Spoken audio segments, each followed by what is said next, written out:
믿는 대로 될지어다 라는 제목의 우리가 함께 나누겠습니다. 우리가 읽은 이 마태복음 8장 말씀은요, 예수님의 치유 사역에 관한 내용들이 기록되어 있습니다. 8장에서 9장까지 있는데요. 예수님께서는 병든 자들의 질병을 고치시고 귀신을 쫓아내시는 그러한 초자연적인 은혜를 통해서 그 치유와 회복을 통해서 성경 말씀을 성취하시고 또 그분의 신성을, 즉 예수님이 하나님 되심을 나타내셨습니다. 그러기에 마태복음 8장 17절 말씀에는요, 이는 선지자 이사야를 통하여 하신 말씀에 우리 연약한 것을 친히 담당하시고 병을 짊어지셨도다 함을 이루려 하심이더라, 이렇게 말씀하고 있습니다. 예수님께서 이러한 이적을 통해서 병을 고치시고 귀신을 내쫓으신 것은 성경이 미리 예언한 말씀이 이루어지도록 하시기 위한 것이고, 또 그것을 통해서 예수님이 약속하신 메시아 되심을, 온 인류를 구원하실 구세주, 구원자 되심을 나타내시기 위한 것이었음을 밝히고 있는 것입니다. 이 8장 말씀이 기록된 당시에는요, 예수님께서 말씀을 선포하시고 산에서 이제 막 내려오신 직후였습니다.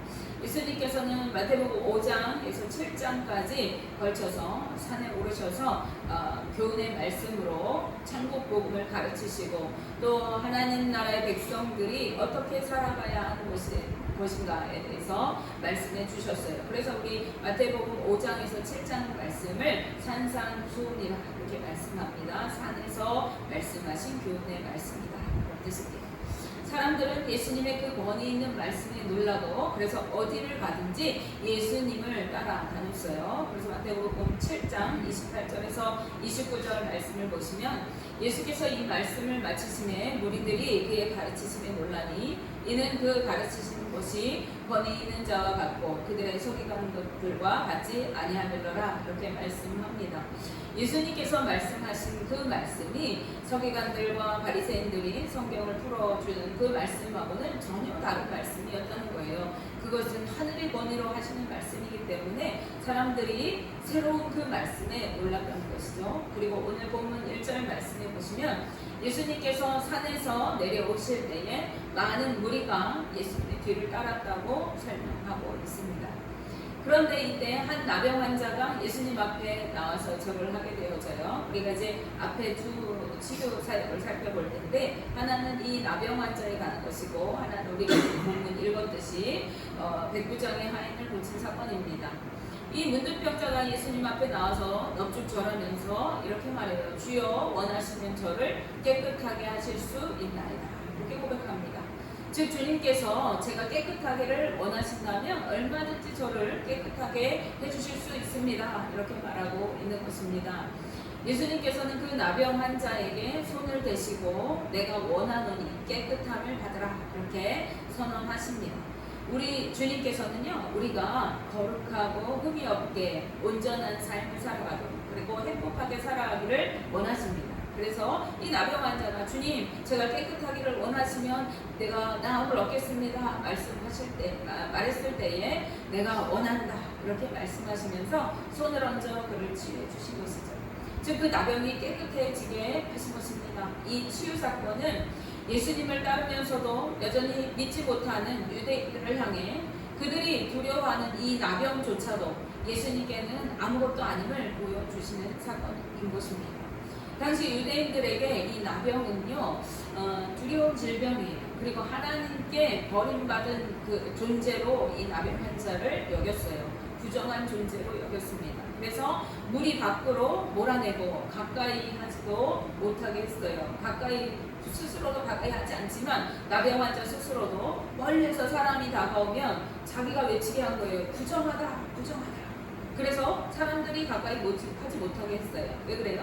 이 사람은 저주받은 하나님의 사람, 부정한 사람, 더러운 사람이라는 인식이 있었던 것입니다. 그런데 예수님께서는요, 친히 그 부정한 몸에 손을 대시고 고쳐주신 것입니다. 이것은 아무리 죄악이 가득하고 더러운 존재라 할지라도 주님 앞에 나올 때에 구원을 얻으며 능히 그렇게 하실 수 있는 분이 우리 주님이시라는 것을 나타내는 사건이라고 하겠습니다.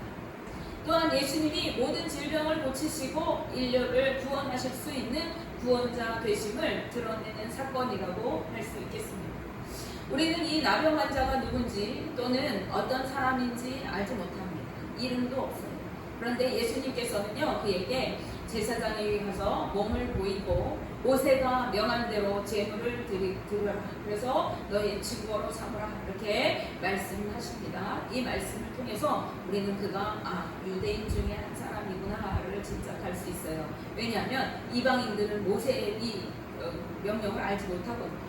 그래서 이 사람에게 그렇게 명령하신 주님의 명령을 통해서 이 사람이 아마도 유대인 중에 한 사람이었구나를 알 수 있습니다.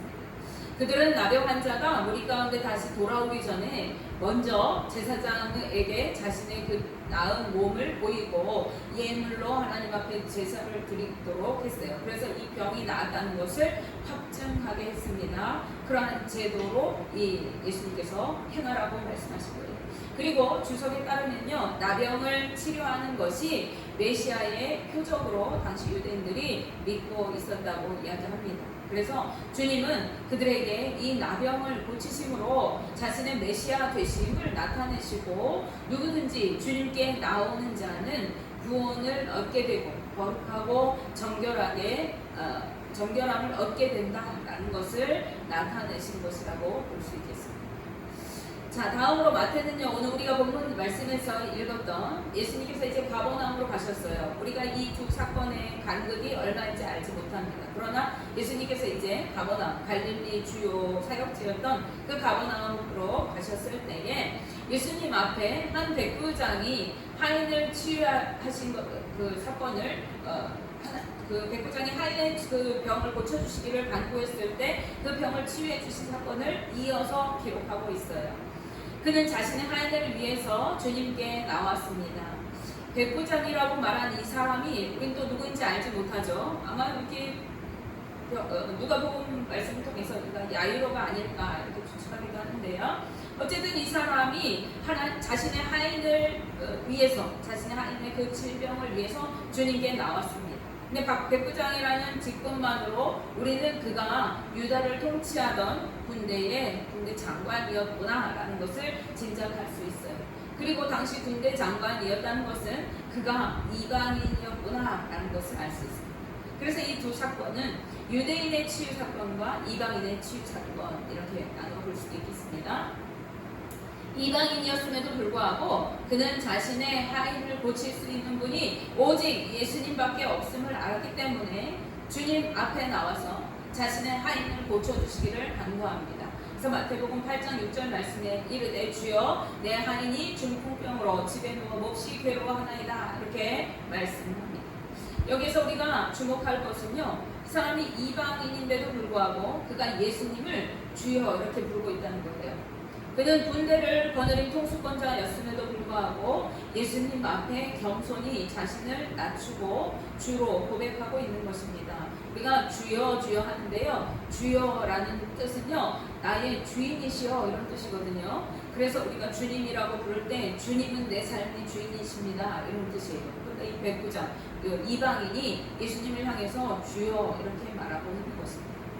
우리는 이러한 겸손한 백부장의 행동과 고백을 통해서 저가 예수님만이 자신의 하인을 고칠 수 있는 생명의 주권자이시며 구원자이심을 확신하고 있음을, 그래서 그분께 지금 간구하고 있음을 알 수가 있습니다. 그러나 백부장에게 예수님께서 내가 가서 고쳐주리라 이렇게 말씀하십니다. 주님께서 직접 그 집을 방문해서 아픈 하인을 고쳐주시겠다고 말씀하신 거예요. 이것은 사람들이 놀랄 만한 말씀입니다. 왜 그렇습니까? 당시 유대인들은 이방인들과 서로 상종하지 않았습니다. 왕래하지 않았어요. 말도 섞지 않았어요. 심지어 이방인들이 사는 동네에 그 길로 가지도 않았어요. 그래서 그 길을 가로질러 가면 가깝게 갈 수 있는 길을 이방인 동네를 돌아서 가니까 더 멀리 가면서도 기꺼이 그렇게 돌아갔다는 거예요. 왜? 그들은 부정하다고 여겼기 때문이죠. 그래서 오히려 이방인들을 가까이 하는 이곳은 그때 당시 유대인들에게는 또 이방인들조차도 이해할 수 없는 거예요. 왜냐하면 이들이 이방인들을 짐승처럼 여기고 경멸의 대상으로 삼았기 때문입니다. 정통 유대인이신 예수님께서 이방인인 이 백부장의 집을 직접 방문하여서 그 중풍병자인 그 하인을 그 신음하고 고통하는 그 하인을 고쳐주겠다고 말씀하신 것이죠. 이방인도 짐승으로 여기는데 그 이방인이 밑에 부리는 하인은 더욱 그랬을 당시 상황인 것이죠. 그런데 예수님의 이 말씀은 놀라운 것이 아닐 수 없습니다. 어쩌면 이어지는 백부장의 반응은 당시로서는 당연한 것이었을 것입니다. 그는 주님이 자신의 집에 들어오시는 것을 감당할 수 없다고 대답합니다.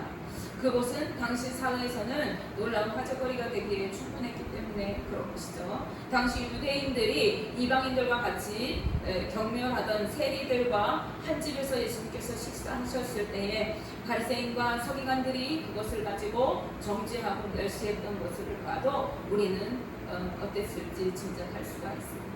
그런데 여기서 백부장은 놀라운 고백을 덧붙여서 말합니다. 주님이 우리 집에 오시는 건 나 감당할 수 없습니다. 그것을 내가 어떻게 감당하겠어요? 그런데 주님 말씀만 해주세요. 주님께서 말씀만 하셔도 내 하인이 나을 것입니다. 이렇게 얘기합니다. 8절 말씀 보실게요.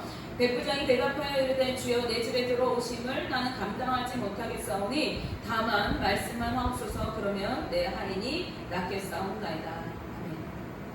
다만 말씀만 하셔요. 오직 한 말씀만 해주세요. 그럼 내 하인이 낫겠습니다. 그렇게 얘기한 것입니다.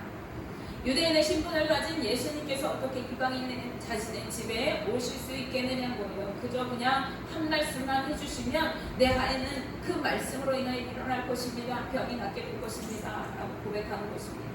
이것은 그의 믿음의 고백인 것이죠. 그는 어떤 장소나 행위를 통해서 주님의 능력이 좌우되는 것이 아니라 오직 주의 말씀에 능력이 있음을 믿고 있었던 것입니다. 군인으로서 자신의 상사에게 복종하는 것을 이야기합니다. 그리고 또 군대의 장으로서 자신이 거느리는 병력이 자신이 명령하는 말 한마디에 오기도 하고 가기도 하는 것을 이야기합니다.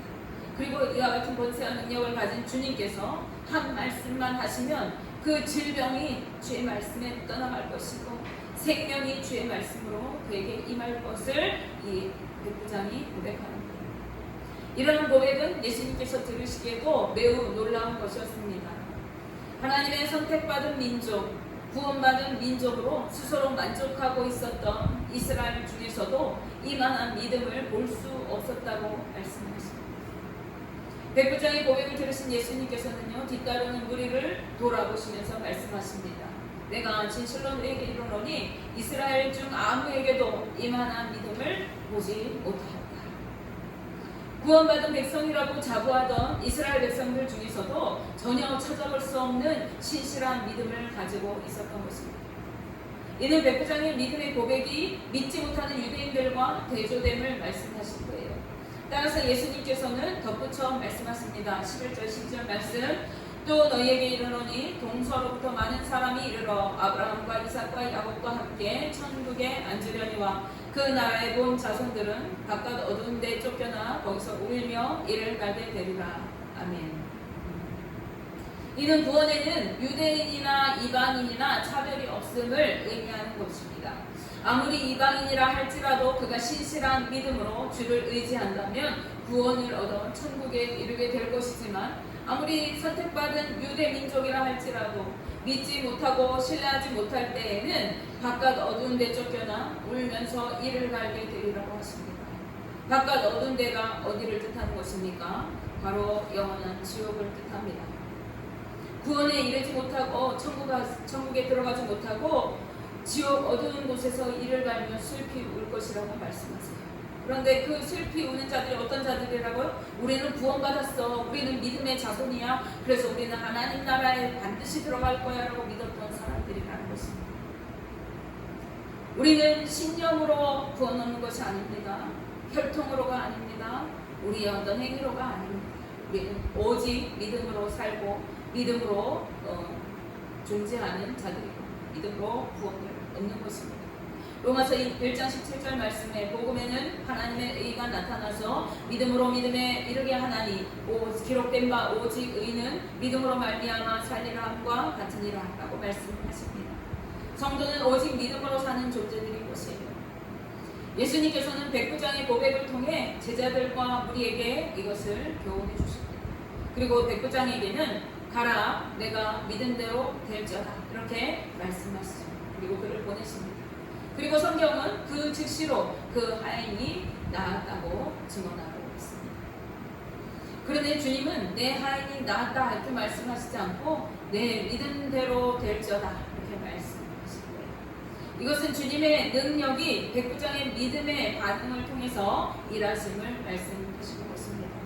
그가 믿음으로 구하였더니 그 믿음을 보시고 주님이 하인의 질병을 낫게 하신 것입니다. 믿음이 우리의 능력인 것이에요. 주님은 누가복음 17장 6절 말씀에서 겨자씨만한 믿음만 있어도 너희가 뽕나무에게 그 뿌리가 뽑혀서 바다에 던져지라 할지라도 그것이 순종할 것이라고 말씀하셨어요. 또 마태복음 9장 23절 말씀에서는요, 할 수 있거든이 무슨 말이냐, 믿는 자에게는 능치 못할 일이 없느니라고 말씀하셨습니다. 우리가 구원을 얻고 영생을 누리는 비결, 우리가 주님의 능력과 은혜를 경험하는 비결, 뿐만 아니라 우리가 하나님의 기쁨되고 하나님의 뜻대로 살아가면서 하나님의 영광을 돌리고 하나님께 상급을 받아 누리는 비결은 다른 어떤 것이 아니라 오직 믿음에 있습니다. 히브리서 11장 6절 말씀에 믿음이 없이는 하나님을 기쁘시게 못하나니 하나님께 나아가는 자는 반드시 그가 계신 것과 그가 자기를 찾는 자들에게 상 주시는 이심을 믿어야 할지니라고 말씀하고 있습니다. 우리가 하나님을 기쁘게 하는 비결은요, 믿음으로 사는 것입니다. 그런데 무엇을 믿으라고 말씀하십니까? 하나님이 반드시 살아계시다는 것을 믿으라는 거예요. 그리고 그 하나님이 하나님을 찾고 구하는 자에게 상 주시는 이심을 믿어야 한다는 것입니다. 우리가 하나님을 온전히 믿고 의지하며 나아갈 때 하나님은 역사하시고 우리를 통해 일하시며 상급을 주시는 분이십니다. 그런데 저를 포함해서 많은 사람이 때때로 믿는다고 말하면서도 믿음 없이 살아갈 때가 많았어요. 기도는 하면서도 주님의 능력은 믿지 못하여서 여전히 근심하며 살아갑니다. 구원받았다고 말을 하면서도 구원의 확신이 없어서 내가 오늘 죽으면 천국에 갈까 의심합니다. 그런 우리들에게 오늘 말씀을 통해서 주님은 말씀하십니다. 너희가 믿은 대로 된다는 것입니다. 우리가 구원을 얻는 비결, 우리가 하나님의 능력과 은혜를 받아 누리는 비결은 혈통에 있는 것이 아니라 신분에 있는 것이 아니라 우리의 열심에 있는 것이 아니라 어떤 선행을 하는 것이 아니라 그것은 오직 믿음에 있습니다. 그러므로 우리는 주님을 온전히 믿는 믿음으로 살아가고 주님이 주시는 은혜와 능력을 경험하며 하나님을 기쁘시게 하는 주의 자녀들이 되어야 할 줄로 믿습니다. 원하기는 우리 모두가 주님을 온전히 믿고 믿음으로 승리하는 거룩한 주님의 자녀들 되시기를 주님의 이름으로 축복하며 기도합니다. 기도하겠습니다.